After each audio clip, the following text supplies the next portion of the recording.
No vídeo anterior fiz aqui a apresentação do NPM, neste caso Node Package Manager, e instalamos aqui um package a nível global chamado NodeMon. E o NodeMon durante muito tempo foi utilizado para termos então um sistema de watch, isto é, basicamente quando nós estamos a trabalhar num script JS e estamos a executá-lo com Node.js, sempre que fazemos uma alteração desse script, o NodeMon vai fazer novamente o recarregamento desse script. E para isso nós fizemos basicamente isto é, depois de termos aqui o nosso script já feito, este é o script do servidor que nós temos vindo a usar recentemente, nós vamos colocar aqui NodeMon, espaço e depois o nome do script, que neste caso é server.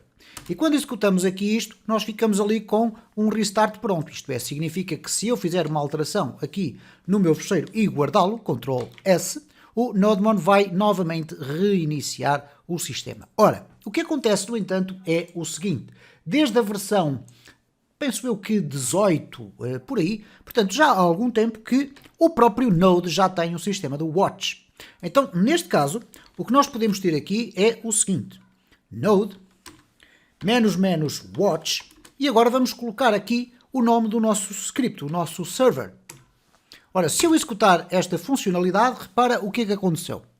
Aqui o sistema está-me a dizer que é um experimental warning, isto é, um aviso experimental. O watch mode is an experimental feature, isto é, neste momento em que eu estou a fazer este vídeo, este modo watch é ainda um método experimental, não está completamente consolidado. Esta funcionalidade pode ser alterada a qualquer altura. Então, nós vamos deixar ficar aqui e vamos ver o que é que vai acontecer. Neste caso, eu vou abrir aqui o meu browser e vamos colocar aqui o nosso localhost e executar na porta 300. Como podem observar, obviamente o servidor está a ser executado e, portanto, não temos qualquer problema. Vamos fazer aqui uma pequena alteração. Neste caso, vou aqui colocar servidor iniciado novamente. Repara que eu vou fazer o Ctrl S e cá está, novamente aqui, o sistema a arrancar já com a mensagem nova. Portanto, significa isto que, à medida que estas tecnologias vão evoluindo, muitos dos packages que anteriormente eram apresentados como as soluções milagrosas para nós podermos estar a desenvolver num ambiente de Node, vão acabar por sendo substituídas. Este é um dos principais desafios para quem trabalha com o ecossistema do JavaScript, é que as tecnologias estão sistematicamente a ser renovadas. Então temos aqui já uma solução sem ser com o NodeMon. Vamos continuar a falar sobre o NPM, uma vez que estamos nos a aproximar muito rapidamente da iniciação ao Express.js. Bom, nós podemos então fazer o seguinte, eu vou fazer aqui um Ctrl C para parar então a execução do meu watch, e já que eu não vou necessitar do package do NodeMon, eu posso fazer o npm uninstall. Neste caso vamos desinstalar a nível global, então vamos fazer aqui npm, assim, uninstall, -g global, e agora vou colocar NodeMon, ok? Então, com este comando, eu vou pedir ao meu npm que faça a remoção deste package global no sentido de eu deixar de poder ter a possibilidade de o executar. E no caso concreto do NodeMon, se ele estivesse instalado, se eu escrevesse NodeMon -v, ele iria apresentar uma versão do NodeMon. Neste caso, como podes observar, ele já está aqui a apresentar um erro, o que significa que o nosso NodeMon foi desinstalado. Bom, dito isto, vamos voltar ao nosso npm e vamos dizer o seguinte. Tradicionalmente, quando vais instalar um módulo localmente, ou mais do que um módulo localmente no teu projeto, vais ter a necessidade de ter um package.json. O package.json, que é um fecheiro que vai aparecer aqui depois, eu vou aqui colocar um bocadinho maior, só para vermos melhor, o package.json é um fecheiro que vai aparecer aqui no interior do teu projeto e basicamente ele está para o Node como o composer.json está para o PHP, neste caso. Então, neste caso concreto, o Node vai necessitar do package.json para manter informações sobre as nossas dependências locais. Então, nós vamos fazê-lo da seguinte forma. Sempre que criares um projeto, mesmo que intencionalmente não queiras à partida instalar dependências, vai sempre ser uma boa prática fazeres um npm espaço init. Quando fizeres o npm init, o que vai acontecer é que ele vai fazer-te uma série de perguntas. Uma série de perguntas no sentido de tu poderes definir uma série de propriedades que vão estar guardadas dentro do fecheiro. Se tu quiseres, podes sempre pressionar return, ou enter, como lhe queiras chamar, e ele vai assumir um conjunto de informações padrão. Ele vai inclusive aqui dizer-te que vai apresentar aqui uma proposta. Se tu não escreves nada aqui à frente, se escreves alguma coisa, ele vai ultrapassar esta proposta de texto que ele vai aqui criar. Caso contrário, ele vai-te colocar ali o clientes e servidores. Basicamente é o nome da nossa pasta. Então eu vou pressionar aqui o return. A seguir ele vai-nos perguntar qual é a versão. Eu vou deixar ficar aquela que está entre parênteses. Na descrição não vou colocar rigorosamente nada. No entry point também não. Vai lá ficar o server.js. O test command também não coloco nada. O repositório do Git também não. Keywords também não. O autor poderia colocar aqui o João Ribeiro. Ok? A licença vou deixar ficar como está e repara, ele dá-nos aqui esta proposta de output. Trata-se de um ficheiro JSON, ou JavaScript Object Notation, e o que ele me diz é o seguinte: pretendes criar o ficheiro com este aspecto. É óbvio que nós podemos a qualquer altura alterar os dados que aqui estão manualmente, porque é apenas um ficheiro de texto. Eu vou simplesmente dizer aqui um OK e ele vai-me criar então o package.json. Então o que nós temos aqui basicamente são algumas definições relacionadas com o nosso projeto e em específico com as dependências locais que o nosso projeto necessita. Neste momento nós não temos aqui nenhumas dependências, mas temos aqui várias informações. Temos informações descritivas, qual é o nome do nosso projeto, a versão, a descrição, qual é o fecheiro de entrada, neste caso é o server.js, porque também não temos outro, e depois há aqui uma secção de scripts, sobre as quais iremos falar mais à frente, em que nós podemos executar determinados scripts e ele vai executar aqui, por exemplo, o node server.js, ok? Já tem aqui um start, então se nós tentarmos aqui, vamos colocar aqui node, espaço, start, e ok, ele vai me dizer, não é possível arrancar isto desta forma, mas vamos tentar aqui o seguinte, npm start.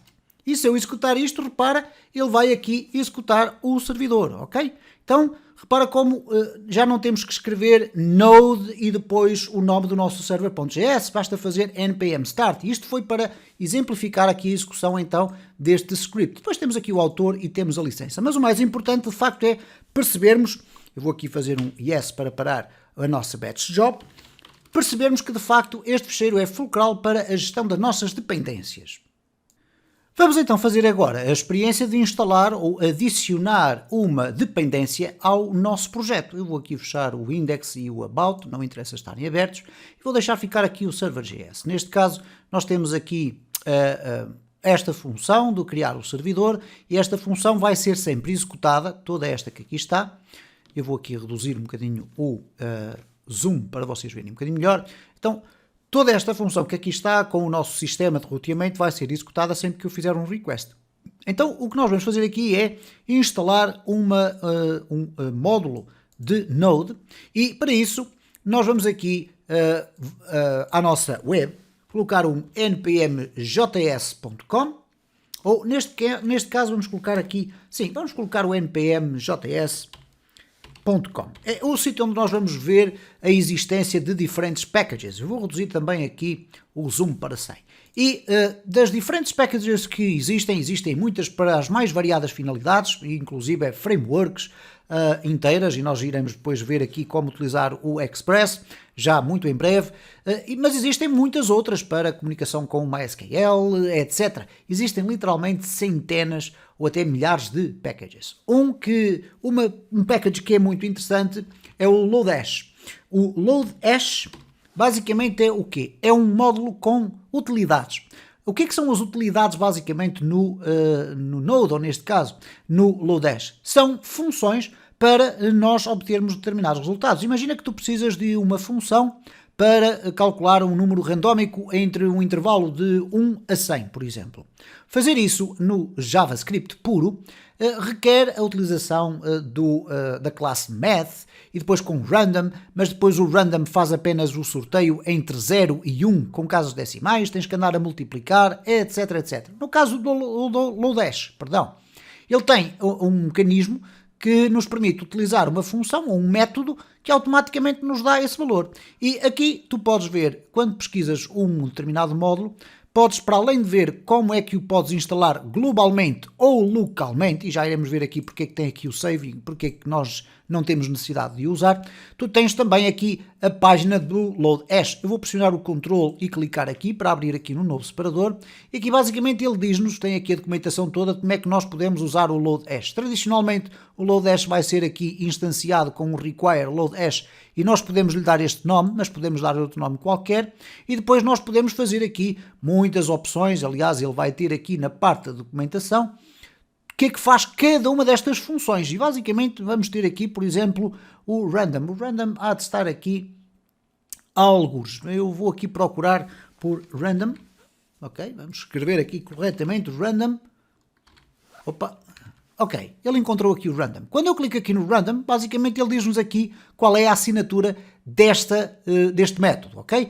Ele permite o número mais pequeno e o número maior, e se nós queremos com floating points ou não. Este não é obrigatório, mas estes dois, qualquer um destes três não é obrigatório, mas nós podemos definir qual é o valor mínimo, qual é o valor máximo, e automaticamente ele vai fazer o número randómico. Se não deixarmos ficar lá nada dentro, ele vai sortear o valor entre 0 e 1. Ok? Então, vamos aqui instalar o Lodash. Então, para isso, eu vou voltar aqui, e aqui eu não vou querer instalar globalmente, eu vou querer instalar no âmbito do meu projeto. Então, eu vou copiar todo este comando que aqui está e vou regressar aqui ao meu terminal. E agora vou colá-lo aqui. No entanto, eu quero chamar a atenção para o seguinte: esta flag que aqui está do save, é uma flag que tu já não tens necessidade de utilizar. Ela só existe para quem usa versões do Node mais antigas ou do NPM mais antigas, ok? Então, neste caso, como estamos a usar uma versão mais recente, nós não vamos necessitar disso, ela implicitamente vai ser usada. Aqui também estamos a utilizar o i, poderíamos usar o install, ok? Sem qualquer problema, mas se colocar simplesmente i, o sistema vai perceber o que é que vai acontecer. Isto é, vai adicionar este módulo dentro do nosso projeto. Eu vou novamente aqui ampliar para tu veres aqui um bocadinho melhor o que vai acontecer. Ora, o que vai acontecer agora quando eu executar isto, uma vez que não tem a tag "-g" para instalar globalmente, o sistema vai adicionar o Lodash localmente na minha máquina. Ora, neste projeto, obviamente. E o que é que vai acontecer aqui? Repara, vamos aqui executar. Ele vai criar aqui uma pasta chamada Node Models, que tu vais ver com imensa frequência, porque dentro dela vão ser instalados todos os scripts e ficheiros necessários para cada uma das packages que nós aqui vamos usar. E dentro do package.json vais verificar que aqui já foi introduzido automaticamente uma dependência, que é o Lodash, e que tem aqui a identificação de qual é a versão que foi instalada. Neste caso, esta dependência está basicamente a dizer o seguinte: quando eu for atualizar as minhas dependências, ele vai procurar a versão 4.1721 ou superior, ok? Que é o que quer dizer aqui este pequeno sinal. Bom, nesta circunstância aqui nós já temos o Lodash a funcionar. Ora, o que é que nós vamos ter que fazer aqui para experimentar o Lodash? Basicamente nós vamos ter que o requerer aqui, como requeremos este file system ou HTTP, que são nativos do Node, e vamos definir aqui um const. Tradicionalmente, no caso específico do Lodash, é usado um underscore como o nome da variável, mas podes chamar o que quiseres, podes colocar aqui Lodash, não há qualquer problema. Aqui, atenção, Lodash, ok, assim, é igual a require, e depois vais dizer aqui simplesmente o nome do Lodash, ok?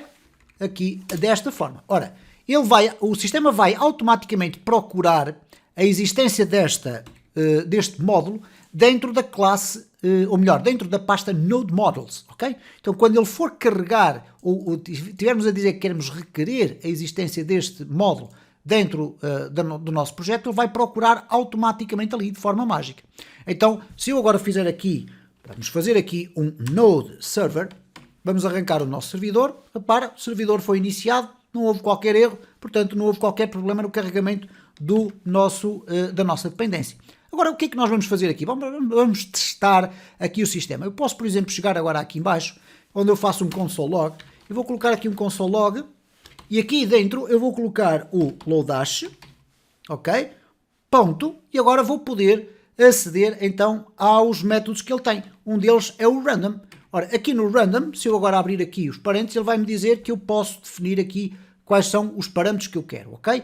Neste caso, ele tem aqui várias assinaturas e nós podemos circular entre elas. Repara aqui que temos a possibilidade de definir um número mínimo, um número máximo e o floating, que é um booleano, que neste caso é true ou false. Ora, neste caso eu vou só definir que quero sortear valor entre 0 e 100, por exemplo. E nesta circunstância eu podia estar a guardar o valor para o interior de uma variável, mas estou apenas a querer apresentá-lo. Então se eu agora executar aqui, repara que ele não só arrancou o servidor, como também foi apresentar aqui na consola o valor que foi sorteado. Se eu agora parar novamente e arrancar novamente o meu servidor, ele vai escolher um outro número e assim iria acontecer sempre que eu o quisesse fazer. Nós podemos fazer ainda uma outra experiência que é o seguinte: uma vez que se trata de um servidor e que vai ser executado aquilo que está dentro da função aqui em cima, sempre que for feito um request ao nosso HTML, então eu posso colocar simplesmente isto aqui. E o que vai acontecer é que sempre que eu fizer um pedido para entrar numa nova página, ele vai-me colocar aqui na parte da consola mais informações. Então vamos aqui novamente executar o nosso servidor. Ok, está a ser executado. Agora já não apareceu o valor porque eu removi lá do fundo esta função e coloquei aqui em cima.